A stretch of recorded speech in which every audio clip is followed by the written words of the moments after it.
नमस्कार दोस्तों, ACC preparation के यूट्यूब चैनल से का स्वागत है। दोस्तों हम लोग सी टेट सिलेबस को कवर कर रहे थे, जिसमें हम लोगों ने ईवीएस यानी कि पर्यावरण के एनसीईआरटी और पेडोलॉजी दोनों सेक्शन को कवर कर लिया है। साथ ही साथ मैंने आपको जो लेटेस्ट ऑनलाइन एग्जामिनेशन हो रहे हैं या 2023 में जो हुए थे उसको हम लोग कवर कर रहे थे, क्योंकि वहां से एग्जाम का पैटर्न थोड़ा सा चेंज हुआ है और थोड़े से क्वेश्चन टफ आने शुरू हुए हैं। ठीक है, तो यहाँ के तकरीबन हम लोग 8-10 प्रैक्टिस सेट करेंगे ताकि हम लोग का थोड़ा सा आसान हो जाए। अब तक हम लोगों ने 20 अगस्त और 7 फरवरी को जो 2 पेपर हुए थे उसको कवर किया है। आज हम लोग कवर करेंगे जो हमारा एग्जाम हुआ है 6 फरवरी 2023 को। ठीक है, लगातार जो ऑनलाइन एग्जामिनेशन हुए हैं उस क्वेश्चन पेपर को आज हम देखेंगे और समझेंगे कि कैसे कैसे प्रश्न हमसे पूछे गए थे, किसमें, ईवीएस में। ठीक है, ईवीएस यानी कि पर्यावरण में। ठीक है, आपको यहाँ पे क्वेश्चन लगे रहेंगे, बाकी यहाँ पे हम एक्सप्लेनेशन देंगे। क्वेश्चन को हम पढ़ करके कैसे समझेंगे, जो हमारे पेडोलॉजिक सेक्शन है उसको हम लोग बाय ट्रिक से, अगर आपने क्लास देखी होगी तो जो मैंने लास्ट क्लास डाली थी उसमें मैंने आपको पॉजिटिव नेगेटिव बताया था, वो बहुत हेल्प करेगा यहाँ आपकी। बाकी जो एनसीईआरटी क्लासेस है और अदर क्लासेस है उससे हम लोग पूरे क्वेश्चन को फिगर आउट कर लेंगे। ठीक है, चलिए शुरू करते हैं। देखिए पहला प्रश्न आपको यहाँ पे दिख रहा होगा। देखिए सिंपल लिखा है, निम्नलिखित में से वह युग चुनिए जो एक राज्य और एक केंद्र शासित प्रदेश है। अर्थात इन सभी ऑप्शन में आपको वो ढूंढना है, एक राज्य होना चाहिए, एक केंद्र शासित प्रदेश। ठीक है, ये भी मैंने आपको मैप क्लास में बताया हुआ है। देखिए पहला ऑप्शन है मणिपुर और जम्मू कश्मीर। तो अगर आप देखें, मणिपुर जो है वो एक राज्य है और जम्मू कश्मीर वो क्या है, केंद्र शासित प्रदेश है। तो इस हिसाब से पहला नंबर ऑप्शन हमारा बिल्कुल सही है। बाकी हम और चेक कर लेते हैं। दूसरा देखिए, असम उड़ीसा ये दोनों राज्य हैं, केंद्र शासित प्रदेश नहीं है तो नहीं होगा। उत्तराखंड मेघालय ये भी राज्य हैं। तेलंगाना और अरुणाचल प्रदेश ये दोनों भी राज्य हैं।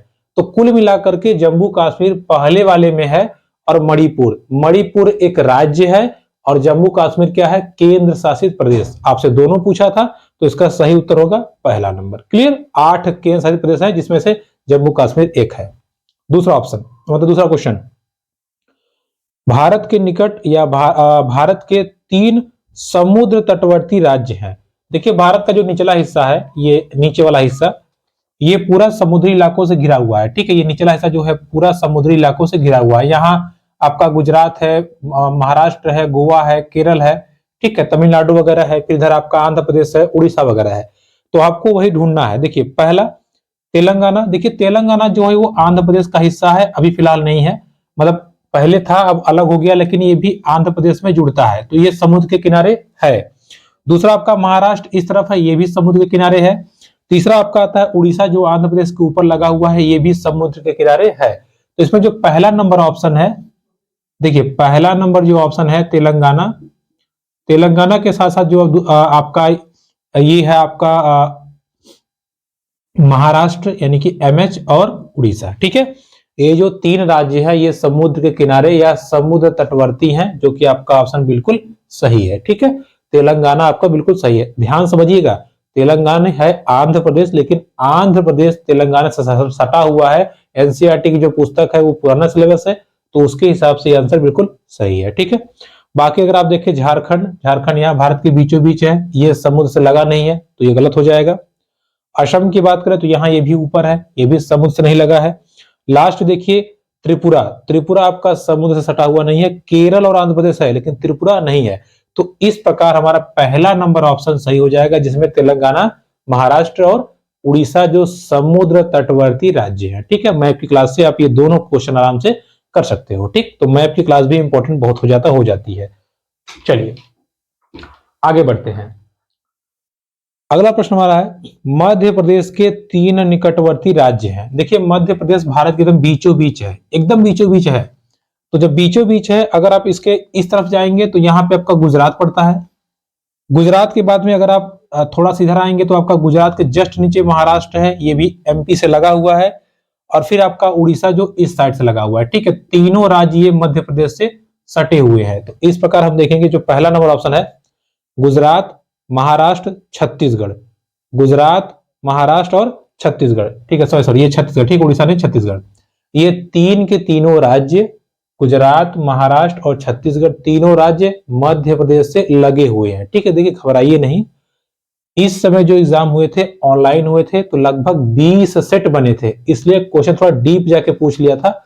बाकी आपको पेपर हल्का बनता है, लेकिन हम तैयार रहेंगे ताकि डीप बने तो भी हमारा काम हो जाए। ठीक है, तो हम देखते हैं मध्य प्रदेश के 3 निकटवर्ती राज्य कौन कौन से हैं, गुजरात, महाराष्ट्र और छत्तीसगढ़। तो इसका सही आंसर क्या हो जाएगा, पहला नंबर ऑप्शन। ठीक है, चलिए आगे बढ़ते हैं। चौथा नंबर प्रश्न देखिए, यहां से समझते हैं। लिखा है कि एक छात्र 29 नवंबर 2022, देखिए 29 नवंबर 2022, ठीक है, सूरत से नागरकोइल जाने के लिए ट्रेन में बैठा। यह ट्रेन 20:30, देखिए 20:30 मतलब होता है 8:30 बजे, 20:30, 24 घंटे का हम समय मान ले तो 20:30 पे चली है। 1 दिसंबर 2022 को 13 बजे पहुंची है। देखिए 29 को चला था ये, 1 दिसंबर को 13 बजे पहुंचा है। कितना बजे, 13 बजे मतलब 1 बजे। इस ट्रेन ने देखिए कितनी दूरी उसने तय की है, दूरी उसने तय की है 2119 किलोमीटर। हमसे क्या पूछ रहा है, हमसे कह रहा है ट्रेन की औसत चाल बताइए, आसपास औसत चाल। औसत चाल का सूत्र होता है कुल दूरी बटा कुल समय। कुल दूरी तो हमारे पास है, हमारे पास कुल समय नहीं है। देखिए कैसे निकालेंगे। देखिए वो चला कब था, वो चला था हमारा 8:30, ये 20:23 है, इसका मतलब है रात में वो 8:30 बजे चला था। अच्छा 8:30 बजे रात में चला था, 8:30 बजे कब चला था, रात में। जब रात में 8:30, और कब चला था, 29 तारीख को, समझिएगा 29 तारीख को ये चला है 8:30 बजे, यानी कि 20 बजे, 20 बजे। और जब ये रात तक चलेगा, जब 12 बज जाएगा, यानी कि जब 24 बज जाएगा तो कितना चलेगा, 3.5 घंटा, 3.5 घंटा चलेगा तो ये बज जाएगा कितना, 24। और 24 मतलब होता है 24 बजे या 0 बजे। ठीक है, अब कौन सी तारीख हो जाएगी, 29 के बाद तारीख हो जाएगी 30। ठीक है, 30 नवंबर, 30 नवंबर को ये पूरा चला 24 घंटा। ध्यान समझिएगा, 3.5 घंटे चला है कब, 29 नवंबर को, 30 नवंबर को पूरा चला 24 घंटे। और 13 बजे लिखा है, 13.5 नहीं 13 है। ठीक है, 13 घंटे चला है ये 1 दिसंबर को। देखिए पूरा समय जोड़िए, 30 तारीख को चला 24 घंटे, 1 तारीख को चला 13 घंटे, और 3.5 घंटे चला था 29 तारीख को। पूरा हम जोड़ते हैं तो 40। ठीक है, यानी कि 40.5, 40.5 घंटे पूरा यात्रा किया है। तो बस औसत चाल बराबर समय होता है कुल दूरी बटा कुल समय, कुल दूरी बटा कुल समय। कुल समय इसका था 40.5। ठीक है, पहले दिन चला 3.5 घंटा, फिर 24 घंटा, फिर 13 घंटा, पूरा जोड़ दीजिए 40.5 घंटा वो चला है। कुल दूरी बटे कुल चाल, इसको हम भाग दे देंगे तो हमारा आता है भाग देने पे 52.32। हमसे पूछा है कि लगभग में चाल बतानी है। देखिए पहला ऑप्शन है 51, तो 51, 52 कुछ ज्यादा है तो 51 ऑप्शन नहीं होगा। फिर दूसरा दिया है आपका 52 किलोमीटर, देखिए 52 किलोमीटर, चूंकि ये 52 से ज्यादा है। ठीक है, 52 से ज्यादा है। फिर आपका है 53 और फिर आपका है 54। देखिए इसमें 52 और 53 दोनों में कंफ्यूजन होती है कि 52 ले कि 53 ले। हम 52 लेते अगर ये 51.9 होता, 51.8 होता, लेकिन ये 52 से ज्यादा है, इसलिए हम क्या लेंगे, 53। तो उसकी जो स्पीड थी लगभग कितनी थी, 53 किलोमीटर पर आवर की स्पीड से ट्रेन चल रही थी। ठीक है, ध्यान सुनिएगा, 52 से ज्यादा है ना तो हम लेंगे 53। ठीक है, अगर 51 से ज्यादा होता तो हम लेते 52। ठीक, बाकी लास्ट वाला तो 54 है तो लेना ही नहीं है। तो सही उत्तर क्या हो जाएगा इसका, 53 किलोमीटर प्रति घंटे की रफ्तार से ट्रेन चल रही थी। ठीक है, चलिए अब ये सवाल देखिए जो आपको आया है, खूब एग्जाम पूछता है, बहुत अच्छे से इसको समझेंगे। पहले हम सवाल को पढ़ लेते हैं। क्या बोला है, आपका घर एक्स और आपका विद्यालय वाई पर स्थित है। ओके, एक्स और वाई के बीच एक रास्ता है, अतः आप अपने विद्यालय पहुंचने के लिए 20 मीटर पश्चिम दिशा में, फिर उत्तर दिशा में 80 मीटर लंबा सुरंग मार्ग तय करते हैं। अंत में ठीक पूर्व दिशा में 20 मीटर चलकर अपने विद्यालय पहुंचते हैं। विद्यालय के सापेक्ष आपका घर कहाँ है? देखिए ध्यान समझिएगा, ये मैंने आपको बताया था डायरेक्शन वाले में, इसको एकदम अच्छे से कीजिएगा, ऐसे बना लीजिए, आपका देखिए 2 मिनट में हो जाएगा, टेंशन ना लीजिए। देखिए इधर होता है पूर्व, इधर होता है पश्चिम, इधर होता है उत्तर, इधर होता है दक्षिण, ठीक है, ईस्ट वेस्ट नॉर्थ साउथ। अब देखिए ध्यान समझिएगा, क्या बोला है, कहां से हमें चलना है भैया? जब भी हम चलेंगे अपने घर से ही चलेंगे। एक्स हमारा घर है, ठीक है, ऐसे बना लीजिए। चलिए एक्स हमारा घर है, यहां से हम चल रहे हैं।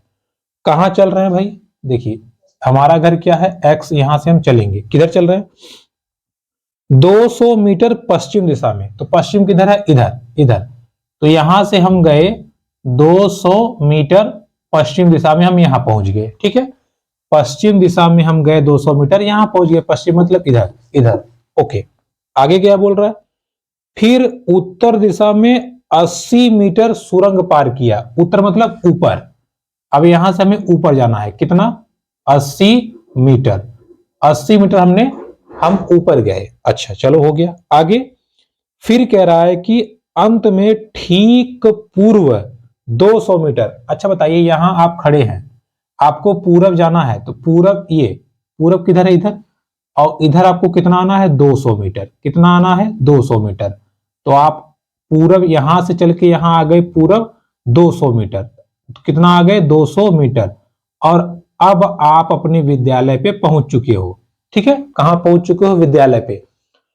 अब हमसे पूछ रहा है कि आपके विद्यालय के सापेक्ष, मतलब विद्यालय से हमारा जो घर है वो किस दिशा में है और कितनी दूरी पे? जरा बताइए तो। ये विद्यालय है, विद्यालय से घरवा किधर है? घरवा नीचे है, नीचे है, नीचे। और कितनी दूरी पर? तो ये जो दूरी है ये यही है, 80 मीटर दूरी नीचे है ना, नीचे है। और नीचे कौन दिशा होती है? दक्षिण। नीचे कौन दिशा होती है? दक्षिण। तो हमारा घर कहां होगा? 80 मीटर दक्षिण दिशा में, ठीक है, सिंपली। तो इसका सही आंसर क्या हो जाएगा? 80 मीटर ठीक दक्षिण। ऑप्शन नंबर 4 इस प्रश्न का सही उत्तर हो जाएगा। क्लियर? चलिए अगला प्रश्न समझते हैं। देखिए नीचे दिए गए किस राज्य में पहाड़ों के जंगलों में लोग झूम खेती? देखिए झूम खेती क्या होती है? जंगलों को काट करके वहीं पे जला देते हैं, वो खाद का काम करती है। फिर वहां पे विभिन्न प्रकार की खेती की जाती है। एक बार में एक ही मतलब एक बार जंगल काट के वहां एक बार खेती होती है, फिर उसको परती छोड़ देते हैं। और जब खेती हो जाती है तो फिर उसको काट के और खुशी के साथ फसलों का वो उपयोग करते हैं। और ऐसी खेती पहाड़ी इलाकों में होती है। हमारे यहाँ सबसे ज्यादा मेघालय में होती है। तो इसका सही सॉरी मिजोरम में, ठीक है। तो इसका सही उत्तर क्या होगा? मिजोरम। मेघालय में वर्षा होती है, बाय मिस्टेक निकल गया, ठीक है, मिजोरम। सबसे ज्यादा खेती कहां होती है? ये झूम कृषि मिजोरम में। क्लियर? कहां होती है? मिजोरम में। चलिए अगला प्रश्न 7वां नंबर। हमारे देश में पाए जाने वाले अति सामान्य पक्षियों का वह जोड़ा चुनिए जिनकी दृष्टि श्रेष्ठ होती है हमारी तुलना में 4 गुना। देखिए मैंने आपको जानवरों के बारे में जब बताया था, 4 गुना हमसे जो सबसे जबरदस्त पक्षी हैं, पक्षियों में जो सर्वश्रेष्ठ हैं, चील, बाज और गरुड़, ये हमसे 4 गुना ज्यादा दिखते हैं। पक्षियों में जो सबसे उच्च दर्जे के राजा है, समझिए, वो हमसे 4 गुना ज्यादा दिखते हैं। तो हमसे पूछा है जोड़ा चुनना है, तो देखिए कबूतर तोता नहीं, कौवा नहीं, गिद्ध और फाख्ता नहीं, चील और बाज, यानी कि आपका ऑप्शन नंबर जो 4 है वही इस प्रश्न का सही उत्तर हो जाएगा। ठीक है, जानवरों की बात करता तो जानवर हमसे 6 गुना ज्यादा देखते हैं। कौन कौन जानवर जो सबसे ज्यादा खतरनाक है? चीता, शेर और बाघ। चीता, शेर और बाघ ये हमसे 6 गुना ज्यादा देखते हैं। तो हो सकता है आप एग्जाम में ये पूछ रहे तो वहां से भी आप कर सकते हो। ठीक है, ये सब हम लोगों ने एनसीईआरटी में कवर किया हुआ है। चलिए 8वां प्रश्न, मच्छरों द्वारा फैलने वाले 2 रोगों का समुच्चय चुनिए। देखिए मच्छरों से क्या क्या रोग होता है? पहला आपको मलेरिया होता है, डेंगू होता है, चिकनगुनिया। ये भी मैंने आपको मच्छर वाले चैप्टर में पढ़ाया था कि डेंगू होता है, मलेरिया होता है और मलेरिया के बाद में आपका क्या होता है? चिकनगुनिया। यही 3 रोग होते हैं हमको किससे? मच्छरों के काटने से। तो हमसे क्या बोला है? मच्छरों से होने वाले रोगों को समुच्चय को चुनिए। हैजा नहीं होता, दूसरे में भी हैजा नहीं होता, मियादी बुखार नहीं होता। लास्ट वाला देखिए डेंगू और क्या दिया है, चिकनगुनिया। तो लास्ट ऑप्शन जो है आपका चौथा नंबर वो सही हो जाएगा। साथ ही साथ अब ये ध्यान रखिएगा कि मच्छर जैसे हम लोग अंधेरे में लाइट ऑफ करके सोए हैं तो वो हमारे पैर की गंध को और पैर की हमारी शरीर की गर्मी से हमको सूंघ के पहुंच जाएंगे और हम वो काटने का प्रयास करते हैं। ठीक है, तो ये भी आप ध्यान रखिएगा। पैर की जो ये तल जैसे ऐसे पैर है, ये पैर का जो तलवा होता है इसकी गंध से वो हमें पकड़ लेते हैं। चलिए इसको हम समझते हैं। अच्छा चलिए अगला प्रश्न 9वां क्या बोल रहा है, दिल्ली राज्य के एक मानचित्र एक कोने में दिया गया पैमाना छपा है। अच्छा, पैमाने पे आपको बता रहा है कि 1 सेंटीमीटर बराबर होगा 980 मीटर। Okay sorry 960 metre. ठीक है 960 मीटर। कह रहा है कि इस मानचित्र पर किन्हीं दो स्थानों के बीच की दूरी कितनी है, 39.8 सेंटीमीटर। 39.8 सेंटीमीटर। तो इन दोनों के बीच की वास्तविक दूरी कितनी होगी, वास्तविक दूरी देखिए समझिएगा। 1 सेंटीमीटर बराबर है 960 मीटर, तो 39.8 सेंटीमीटर बराबर कितना हो जाएगा, 39.8 गुणे 960। सिंपली 39.8 गुणे 960। अब हम इसका सिंपली गुणा कर देंगे तो आएगा 38,208। ठीक है, मैंने गुणा करके रखा है, आप कर लीजिएगा। इतना क्या आ गया, मीटर। ठीक है, इतना मीटर। मीटर को अब हम सेंटीमीटर में चेंज करेंगे तो 1000 से भाग देंगे और हमारा उत्तर आ जाएगा 38.208, यानी कि लगभग उत्तर हमारा कितना आ जाएगा, 38। ठीक है, इस प्रश्न का सही उत्तर क्या होगा, 38। आप डायरेक्ट भी कर सकते थे, क्योंकि देखिए ऑप्शन बिल्कुल अलग अलग दिया है, तो आपको एक छोटा ट्रिक बता रहे हैं। इसका गुणा करना था, 0 का गुणा करेंगे 0 ही आएगा। 8 का गुणा 6 में करिए, लास्ट में आपका कितना आ रहा है, 8। तो इस ऑप्शन में जहां 8 होगा वही सही उत्तर होगा। तो 8 किस में था, 38 में था। तो इसका सही उत्तर क्या हो जाता, 38। ठीक है, तो यहां से भी आप प्राप्त कर सकते हैं उत्तर। बाकी आपका ये मेन तो है ही, इसको ध्यान रखिएगा। क्लियर, क्या उत्तर हो जाएगा, 38 किलोमीटर। चलिए, अच्छा मीटर सॉरी किलोमीटर था, तो 1000 से डिवाइड। आगे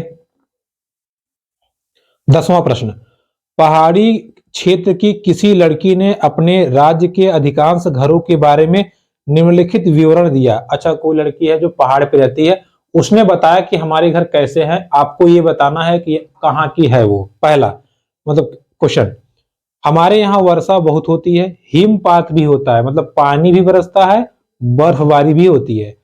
जब ठंड अधिक होती है तब धूप में बैठना अच्छा लगता है। हमारे घर पत्थर अथवा लकड़ी के बनाए जाते हैं। हमारे घरों की छतें ढालू होती हैं। यह घर कहाँ होना चाहिए। देखिए, एक हिमाचल प्रदेश जहां बर्फ पड़ता है, चलो असम में बर्फ नहीं होता, बिहार में बर्फ नहीं होता। अब लद्दाख, लद्दाख में भी बर्फ होता है और हिमाचल में भी होता है। अब लफड़ा हो गया कि हो असली सही आंसर क्या होगा, लद्दाख में बारिश नहीं होती, हिमाचल में होता है। तो सही उत्तर क्या होगा इसका, हिमाचल प्रदेश। ठीक है, क्या होगा, हिमाचल प्रदेश। हिमाचल प्रदेश में छतें ऐसे ढालू मतलब ऐसे बनाई जाती हैं ताकि बर्फ ऐसे छटक जाए। यहाँ बारिश बहुत तेज होती है और उसके साथ ठंड से बचने के लिए धूप में भी हम रहते हैं। ठीक है, तो इसका सही उत्तर क्या हो जाएगा, हिमाचल। ये भी हम लोगों ने एनसीईआरटी पुस्तक में कवर किया हुआ है। चलिए आगे, डल झील हमारे देश की एक प्रसिद्ध पर्यटक स्थल है। इस झील में हाउस बोट है जिसमें लोग रहना पसंद करते हैं। शिकारा में बैठकर चप्पू चलना जानते हैं। देखिए यह झील किस शहर में है, तो डल झील के विषय में आपको बताया था कि डल झील जम्मू कश्मीर के श्रीनगर में है। वहां हाउस बोट मतलब नाव पर बने घर ऐसे तैरते रहते हैं। लोग नाव पे बैठ के शिकार करते हैं, इसलिए उसको शिकारा बोलते हैं। और नाव पे बैठ के लोग घूमते फिरते भी हैं। तो इस प्रकार के घरों को जो नाव पे बने होते हैं उसको हम क्या कहते हैं, हाउस बोट। और ये घर कहां मिलते हैं, श्रीनगर में। तो इसका सही उत्तर क्या होगा, श्रीनगर। ठीक है, क्या होगा, श्रीनगर। चलिए आगे बढ़ते हैं। मच्छर हमें प्राय परेशान करते हैं। अच्छा, अंधेरे में कैसे ढूंढते हैं, तो मैंने आपको पिछले ही इसके पहले ही बताया कि मच्छर हमें हमारे पैर के तलवों की गंध से और हमारे शरीर की गर्माहट से खोज लेते हैं। तो इसका सही उत्तर क्या होगा, ऑप्शन नंबर 4। ठीक है, 13वां नंबर देखिए, एक पहेली दी गई है, उसके हिसाब से आपको बताना है कि ये क्या चीज है। पहली है, कूटी जाती पीसी जाती भोजन तीखा खूब बनाती। तीखा, तीखा मतलब मिर्चा, तो आपको आगे ढूंढने की जरूरत ही नहीं है। हल्दी लौंग इलायची, इनमें लाल मिर्च, तो तीखा कौन होता है? लाल मिर्च। तो इस प्रश्न का सही उत्तर हो जाएगा लाल मिर्च। ठीक है, आगे आपको सोचने की जरूरत ही नहीं है। प्रश्न नंबर 14 देखिए, लिखा है राजस्थान के रेगिस्तानी इलाके में मुख्यतः पाए जाने वाले खेजड़ी वृक्ष के विषय में नीचे दिए गए कथनों पर विचार कीजिए। मतलब जो खेजड़ी वृक्ष होता है उस पर आपको विचार करना है। देखिए, खेजड़ी वृक्ष जो होता है वो राजस्थान में पाया जाता है, पहली चीज समझिए। दूसरी चीज, राजस्थान में जितने पौधे होते हैं उनको पानी की आवश्यकता बहुत कम होती है। खेजड़ी वृक्ष छायादार वृक्ष होता है, बच्चे छांव में खेलते हैं, जानवर उसके पत्तों को खाते हैं, उसके छाल से दवा बनाई जाती है, सोचिए, और उसके फलों को खाया भी जाता है। तो सोचिए, खाने भी प्रयोग हो रहा है, दवाई भी प्रयोग हो रहा है, पानी भी कम ले रहा है, तो छाया भी दे रहा है, तो इतना अच्छा पेड़ कहाँ मिलेगा? ये सारी खूबी होती है खेजड़ी वृक्ष में। अब हम ऑप्शन की तरफ चलते हैं, कौन सही है कौन गलत है। पहला नंबर, इस वृक्ष को उगाने के लिए अधिक जल की आवश्यकता नहीं होती, बिल्कुल सही है। पानी इसको ज्यादा नहीं चाहिए, ये वाला ऑप्शन सही है। बाकी अन्य कथनों पे हम विचार करते हैं। बी, यह वृक्ष बहुत उपयोगी है, इसकी छाल से दवाइयां बनाई जाती हैं, लोग इसके फलों को खाना पसंद करते हैं, ये भी सही है। दूसरा वाला भी आपका बिल्कुल सही है। तीसरा नंबर, इस वृक्ष की लकड़ी को शीघ्र ही कीड़ा लग जाता है, नहीं, इस इनमें कीड़ा लगता ही नहीं है। ठीक है, बहुत उपयोगी लकड़ी होती है। आगे, यह छायादार वृक्ष है, सॉरी, यह छायादार वृक्ष नहीं है बोला है, लेकिन यह छायादार वृक्ष है, तो नहीं बोला है ना, इसलिए गलत। अगला ऑप्शन, जानवर इस वृक्ष की पत्तियों को खाना पसंद करते हैं, बिल्कुल सही बात है। तो अब आप देखिए, ऑप्शन नंबर ए, बी और ई, ये तीनों सही हैं, बाकी सब क्या है? गलत है। तो इसका सही आंसर क्या हो जाएगा? Option number 4। ठीक है, ए, बी और ई। 15 नंबर क्वेश्चन, निम्नलिखित में से वह राज्य चुनिए जहां के लोग नारियल के तेल में तली समुद्री मछली खाना पसंद करते हैं। तेल के विषय मैंने आपको बताया था कि जम्मू कश्मीर में सरसों के तेल में लोग मछली खाना पसंद करते हैं। कहा? JNK में, जम्मू कश्मीर में। उसके बाद में नीचे आपका है गोवा। गोवा में लोग नारियल के तेल में तली हुई मछली खाना पसंद करते हैं। ठीक है, मछली और भात गोवा में बहुत लोग खाते हैं, किसमें? नारियल के तेल में तल के, वहां नारियल की उपज ज्यादा होती है। ठीक है, तो इसका सही उत्तर क्या हो जाएगा? गोवा। पहला नंबर ऑप्शन सही हो जाएगा। अब देखिए, ये यहां तक के 15 क्वेश्चन थे हमारे NCERT से, जो कि हमने पढ़े थे फैक्चुअल। अब यहां से क्वेश्चन जो है, यह हमारा दिमाग लगेगा, जिसकी जितनी स्किल है उतना जल्दी वो क्वेश्चन कर लेगा। ठीक है, चलिए करते हैं और समझते हैं। देखिए, 16 नंबर, पर्यावरण अध्ययन ज्यादा प्रभावशाली होगा, यानी कि जब आप EVS पढ़ा रहे हैं वो अच्छे से आप डिलीवर कर पाएंगे या बच्चा अच्छे से समझेगा, यदि शिक्षक विषय में पारंगत हो। आप पढ़ाने में कितना भी अच्छे रहे, लेकिन बच्चा समझ पाएगा, इसकी क्या गारंटी है? शिक्षक ने उद्देश्य पाठ्य प्रारंभ बता दिए हों, विभिन्न अर्थपूर्ण और महत्वपूर्ण सीखने के संसाधनों का प्रयोग करता हो। हाँ, ठीक है, आप अलग अलग तरीके से बच्चे को बताइए। संसाधन मतलब बोल के बताइए, किताबों से बताइए, अखबार से बताइए, चार्ट के माध्यम से बताइए, प्रोजेक्ट के माध्यम से, टीवी के माध्यम से, रेडियो के माध्यम से, यानी कि अलग अलग प्रकार के उपकरण प्रयोग करके आप सिखाएंगे तो बच्चा बहुत अच्छे से सीख जाएगा। तो इसका सही उत्तर क्या हो जाएगा? Option number 3। ठीक है, क्वेश्चन पढ़िए, क्वेश्चन ही आपको आंसर दे देगा। यही तो प्रॉफिट है सीटेट के 75 जो क्वेश्चन साइकोलॉजिकल आते हैं, उसमें से 45-40 तो आप थोड़ा सा दिमाग लगा कर लेंगे। देखिए कैसे दिमाग लगाते हैं, पकड़ते हैं क्वेश्चन को। 17 नंबर, पर्यावरण को एकीकृत करने की आवश्यकता क्यों है? देखिए, एकीकृत मतलब होता है कि जो कंफ्यूजन है कि यार ये पढ़ें, ये विज्ञान का सेक्शन, ये किसका, इन सबको मिलाकर एक हम क्यों करते हैं? देखिए क्यों करते हैं। पहला, क्योंकि बच्चा खंडित बातों के बजाय संपूर्णता की बातों को आसानी से समझता है। खंडित मतलब जैसे बच्चे को बताइए कि देखो ये फिजिक्स है, ये केमिस्ट्री है, ये बायोलॉजी है, ये बॉटनी है, ये जूलॉजी है, वो कहेगा ये क्या, कितना सर पढ़ा रहे हैं। आप एक लाइन बोल दीजिए बेटा ये साइंस है, खत्म, समझ जाएगा। अच्छा साइंस में पढ़ना है हमको, हाँ, तो यही है एकीकृत। तो बच्चा आप जो छोटी छोटी बातें रहती है उसको एकदम अच्छे से समझ सकता है। अब देखिए यहाँ कंफ्यूज किया आपको, बच्चा अमूर्त बातों से अपने आप अनुभव को जोड़ पाता है। अनुभव दे दिया है तो कंफ्यूज नहीं है। अमूर्त बातें मतलब जिसको वो पता ही नहीं है, जब उसको पता ही नहीं तो जोड़ क्या पाएगा, कहां जोड़ पाएगा? ये तो गलत हो गया। क्योंकि बच्चा संपूर्णता में बातों को आसानी से रटा तो हो ही नहीं सकता, कभी जिंदगी में नहीं होगा, क्योंकि बच्चा आसानी से समझकर सार्थक अर्थ विकसित करता है। खंडित बातों को लिखा है, खंडित बातों को जब वो समझ ही सकता तो एकीकृत करने की क्या आवश्यकता थी। खंडित मतलब होता है छोटे छोटे टर्म में चीजों को समझाना, और एकीकृत मतलब होता है एक साथ बताना।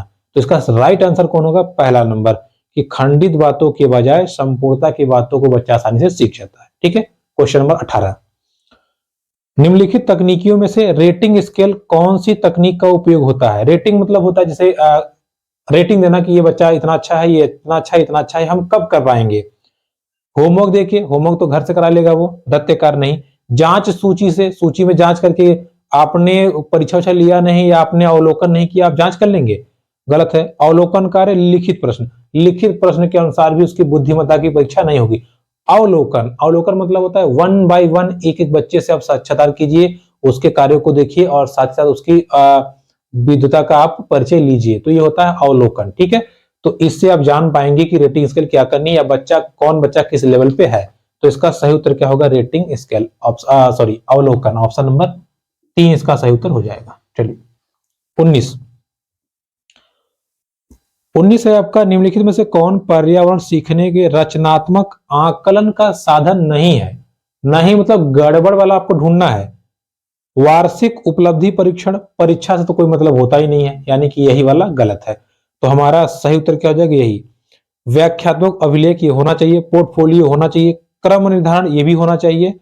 तो रचनात्मक आकलन में जो ये लिखा है वार्षिक उपलब्धि परीक्षण, ये रचनात्मक आकलन का हिस्सा नहीं है। ठीक है, ये भी मैंने आपको पढ़ाया हुआ है। तो इसका सही आंसर क्या हो जाएगा, पहला नंबर ऑप्शन।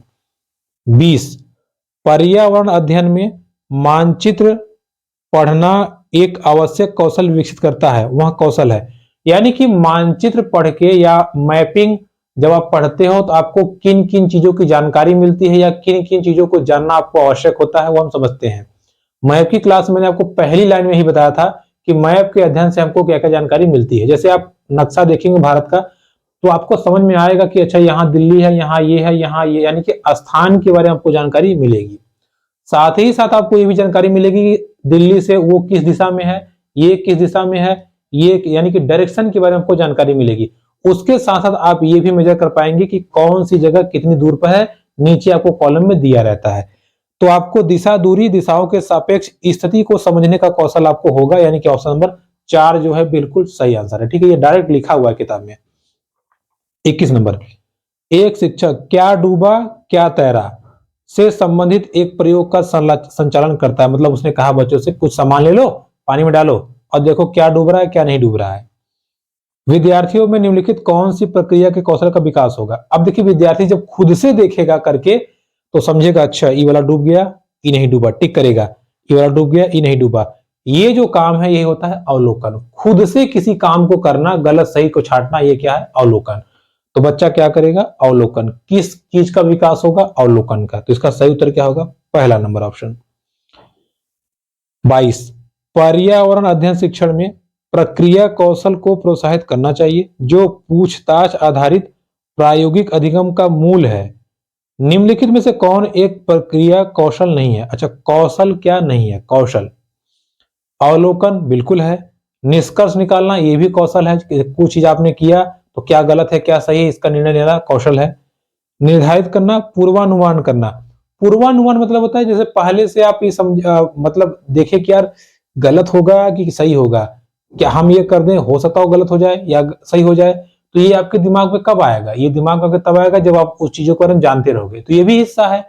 निर्धारित करना गलत है। जैसे हम कह दे कि हम पढ़ा रहे हैं या आप पढ़ रहे हो तो आप पहले से कह दिए कि हम 20 ही नंबर पाएंगे। अरे जरूरी है 20 पाएंगे, हो सकता है 20 से ज्यादा पा जाए, 20 से कम भी पा जाए। आप 20 से ज्यादा तब पाएंगे जब आप अधिक मेहनत करेंगे, कम मेहनत करेंगे तो कम भी पाएंगे। यानी कि किसी चीज का आप निर्धारण नहीं कर सकते। हाँ, आप मेहनत करेंगे, उसके रिजल्ट के बारे में आप न सोचिए, आप तैयारी करिए, आप अपने एक अनुमान लगाए रहिए कि हम इतना पा सकते हैं। ठीक है, तो अनुमान सही है, अनुमान के साथ साथ आप उस हिसाब से पढ़ाई कीजिए, वो भी सही है, और आपका निष्कर्ष निकालना भी चाहिए। ठीक है, हम ऐसे पढ़ेंगे तो इतना हमें मिल सकता है। क्लियर? तो इसका सही उत्तर क्या होगा, निर्धारित करना जो है वो कौशल नहीं है। 23 नंबर, ईवीएस का एक शिक्षाप्रद क्रियाकलाप होना चाहिए। ईवीएस जो है इसमें क्रियाकलाप कराया जाना चाहिए पर्यावरण में, क्यों? वास्तविक जीवन पर आधारित और विद्यार्थियों के लिए आराम आनंददायक, हाँ बिल्कुल सही है। किसी भी समयावधि का, नहीं हमेशा नहीं। प्रकृति में केवल, केवल तो गलत है, हटाइए उसको। केवल, फिर केवल आया वो भी गलत है। तो पहला नंबर जो ऑप्शन है, क्रियाकलाप कैसे होने चाहिए? वास्तविक जीवन पर आधारित और बच्चों के लिए आनंददायक, ताकि बच्चे अच्छे से सीख जाएं, ठीक है, पर्यावरण के दृष्टिकोण से। 24, क्रियाकलाप आधारित अधिगम के अभ्यास में सम्मिलित निम्नलिखित चरणों को सही क्रम में व्यवस्थित कीजिए। यानी कि अगर आप कोई प्रोजेक्ट या कोई काम करवाना चाहते हो तो सही क्रम क्या होगा? देखिए, आप कोई भी काम करना चाहोगे, कोई भी काम, तो सबसे पहले उसके बारे में आप सोचोगे मतलब आप तैयारी करोगे, यानी कि योजना बनाओगे, हमको क्या क्या करना है, कैसे कैसे करना है, ठीक है। सबसे पहले आप क्या करोगे? योजना बनाओगे। उसके बाद योजना बनाने के बाद आप काम करोगे, ठीक है, यानी कि क्रिया संचालन करोगे। क्या करोगे? आप काम में लगा दोगे, ठीक है, या पढ़ाना लिखाना शुरू कर दोगे। और जैसे ही पढ़ा लिखा लोगे आप, फिर आप क्या करोगे? काम चल रहा है तो उस पर आप विचार करोगे, ठीक है। विचार करोगे मतलब कहीं यार हम कुछ गलत तो नहीं कर रहे हैं, ठीक है। और लास्ट में जब आपने योजना बना दी, आपने संचालन कर दिया, आपने गलत सही देख भी लिया, लास्ट में आप क्या करोगे? उस चीज को दोहराओगे, ठीक है, दोहराना। तो किसी भी क्रियाकलाप को पहले योजना बनाएंगे, फिर उसको चलाएंगे, लास्ट और सही गलत चीजों को देखेंगे, और जो जो चीजें अच्छी रहेंगी उसको हम फिर दोहरवा देंगे ताकि बच्चे अच्छे से सीख जाएं। तो सही क्रम इसका यही है। अगर आप क्रम से देखें तो योजना आपका सी नंबर पे है, क्रियाकलाप आपका ए नंबर पे है, और प्रक्रम आपका डी नंबर पे है, और दोहराना आपका बी नंबर पे। सही क्रम क्या होगा? सी के बाद ए के बाद डी, डी के बाद B, C A D B, ठीक है। यानी कि ऑप्शन नंबर जो है हमारा सेकंड नंबर ऑप्शन इस प्रश्न का सही उत्तर हो जाएगा, ठीक है। पहले योजना बनाइए, फिर काम करिए, फिर गलतियों को देखते रहिए, और लास्ट में जो अच्छा चीज है उसको दोहरा दीजिए, ठीक है। चलिए 25, ईवीएस पाठ्यचर्या का आधार वाक्य है। आधार वाक्य मतलब पर्यावरण को रखा क्यों गया है? पहला, रचनावाद सिद्धांत, संज्ञानात्मक, सामाजिक रचनावाद, व्यवहारवाद, अधिगम सिद्धांत।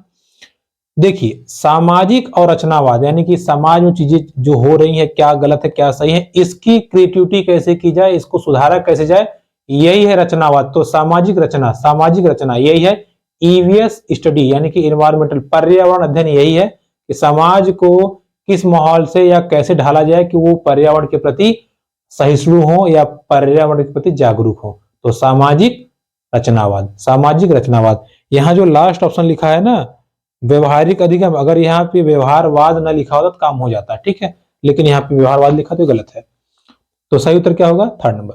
26, ईवीएस के शिक्षण अधिगम में प्रायोजना प्रक्रम लाभकारी है क्योंकि प्रायोजना प्रक्रम मतलब होता है कि जैसे कोई भी आप प्रोजेक्ट करवा दीजिए, कोई भी काम करवाइए, ये जरूरी क्यों होता है? पहला, शिक्षक को मार्गदर्शक नहीं, एक विविध संसाधन की आवश्यकता होती है, नहीं, विविध संसाधनों का इस बच्चे प्रायोजना के करने वाले भाग और क्रिया के भाग में अभिभूत हो जाते हैं, चलो वो तो ठीक लग रहा है।